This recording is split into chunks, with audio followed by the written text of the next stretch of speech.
G'day footy heads, welcome to our first vidcast of season 2009. My name's Andrew Lowther. I welcome Tristan Fernanda to the broadcast. How are you, mate? I'm going very well, thanks, Drew. G'day footy heads, great to be here, and isn't it great to have football back? Yeah, it is. Been a slow start for us. It's going to be a huge year though on footy heads. Us Hutchy will be back, Dean and Frankie will be back, the great man Chris Grant's coming back as well, plus some special guests.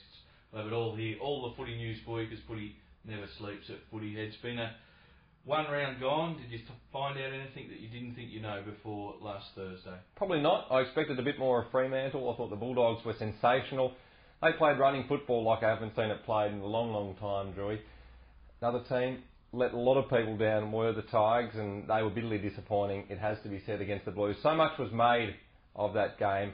Cousins against Judd in the first game of the season, and they really didn't fire a shot. Yeah, it went from fairy tale to nightmare, didn't it, for the Tigers? They've got an opportunity this week, but a very difficult one. We might as well have a look at round 2 action. Yeah, let's get straight into it. It's going to be a good one, I think.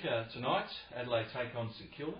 Yeah, I think it's going to be a really tight game. Crows, they were another surprise packet in round 1, getting over the Pies. I thought they played 2.5 quarters of good football. They went to sleep for a moment there in the third term, and the Pies managed to get a lead. But I think you've got to give them credit because they did fight their way back, earned a deserved victory. The Saints, well, they did it the hard way against the Swans. They fought their way back from behind. In the end, how impressive were they? I'm leaning towards the Saints. Lenny Hayes, surprise inclusion. Good to see him back. I think the Saints will get over the line. Like the Crows myself, I saw the game last weekend against Collingwood, and I know you're upset that your boys didn't get the chocolates. The Crows were very good. Looked a lot to me like watching the Hawks in 2008, the way they set up their zone. So I like and two important additions as well for the Crows, John Cock and Scott Thompson returning. Yeah, Scott Thompson's a beauty. Yeah, he certainly is. The Cats, by 10, 15 perhaps, it could be a real blowout. Let's not waste too much time. I think you'll see a better display from the Tigers this week. They've got a woeful record down in Geelong. The Cats will get up. A lot of pressure on Mick, and Collingwood need to get the job done against the Demons, who weren't too bad last week. It's probably an important time to play Melbourne. Pies, 2 losses on the trot, of course, the NAB Cup Grand Final and then round 1 against Adelaide. I think they'll get over the line against the D's. No confidence looking at this game from a Collingwood supporter's perspective. Will he be coaching Collingwood and Michael Moldhouse I'm talking about in 2010? Look, I don't like to speculate too early. Lots been said. We like throwing up these rumours, especially with so many coaches coming out of contract. He's got to prove something this year. Carlton and the Brisbane Lions Blues are proving plenty. I saw Mitch Robinson. Just fantastic to watch such a young guy with so much exuberance, and I like the Blues, and I think they'll get the points. It's great to see the youth come in. They showed so much in that NAB Cup semi-final against the Cats. They showed the same against the Tigers. Mitch Robinson, he was a beauty. Garlett showed a lot. A lot, I suppose, is expected of Brendan Favola. If he fires, the Blues inevitably do. I think they'll probably get up, but I think it'll be a tight one. And have a look at us two here, folks, because this is about the same crowd that you'll get to Sydney and Hawthorn next on Saturday night at the ANZ Stadium, the Olympic Stadium, or whatever they call it. They don't go too well up in Sydney, do they, Drewy? The Hawks? No, supporting sport in general. Under 20,000 for the last big game they played there, of course, the final against North Melbourne last year. It'll be much the same this time. They are really struggling up there, and the Hawks will get over the line. Their first home game of the season, the Swans fans will want to rock up to try and support their side. I'm leaning towards the Hawks. Interesting selection, Xavier Ellis. Some doubt as to whether he'll play. If he does, no doubt a bonus for the Hawks. Despite that, I think I'll still stick with him. No chance for Xavier Ellis to play, I'll tell you that right now, Tristan. And I guess 20,000, if it's Cronulla taking on Parramatta on a Saturday night, the NRL will be stoked. Yeah, no doubt they would be. The Bombers take on Fremantle.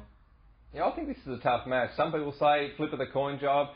Michael Hurley. Bombers can't take a trick on the injury front. Dockers have a point to prove. Last week they were bitterly disappointing against the Bulldogs. They were playing a sensational side, it has to be said, in front of their home fans. They had to show something in round 1. That they didn't, but it'll be interesting to see how they bounce back. I'm actually leaning towards them. Reluctant to even tip. Both of them are pretty ordinary. Yeah, that they are.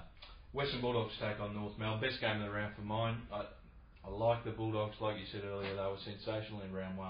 I think they'll continue it. Yeah, I don't know where to rate the Bulldogs as yet. One impressive performance doesn't mean they're going to continue on their merry way. North Melbourne did what they had to do last week. I'm still leaning on the Bulldogs on the back of such a solid display. And we'll learn a lot come Sunday night when Port Adelaide travel and play the West Coast Eagles in Perth.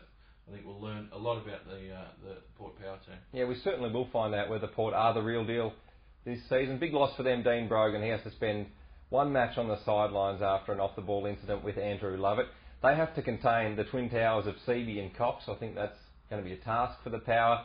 That said, I think their midfield is stronger than the Eagles, and I'd expect them to get over the line. I expect Chad Corns will stand around and walk around and run around with Dean Cox all throughout the night. Now, it'll be an interesting one to see.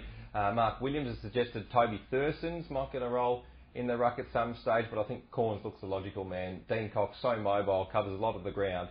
You'd expect Corns could go with him. Yeah, with someone else doing the ruck work, of course. We're going to have a huge year. Yeah, we are, Joey. I'm looking forward to it. All starts now for us, and we'll be back next week. Hutchy and Chris and whoever else we can drag in to the Footy Head studio to have a chat to you about footy. Hope you're enjoying your footy. Hope your team's winning, apart from the Pies. Mine hasn't started yet, but I'm hoping things change in round 2. Go to countryfootyscores.com for all your country footy news as well, if you like to see the big goal kickers and the huge scores that you see. And a lot of good leagues out there in the country. Oh, it's a fantastic website. Got all the stats on your country footy. So if you're into it, I think a few of the leagues get underway this weekend. Check that out, countryfootyscores.com. And Macca's, the TAC Cup, of course, they're doing a wonderful job. Parkview Hotel, the Pancake Parlour, the great people at Prestige JK and Betfair all help bring us to this website. Yeah, that they do. Great sponsors and supporters of Footy Heads.